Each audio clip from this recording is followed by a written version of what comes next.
In this episode, we discuss CVE 2025-11561, a privilege escalation vulnerability in the System Security Services daemon, SSSD integration with Active Directory on Linux systems.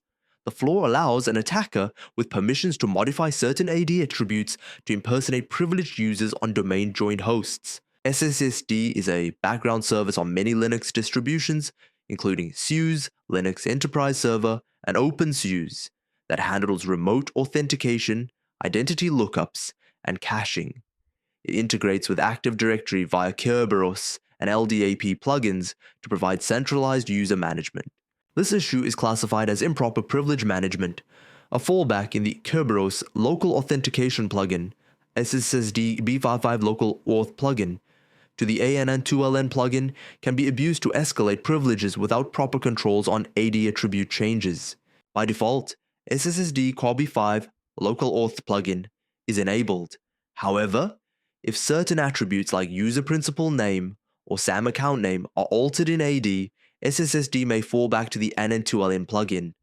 An attacker who can change those AD fields can effectively convince the local host that they are a privileged user, such as root or domain administrator, and gain unauthorized shell or service level access.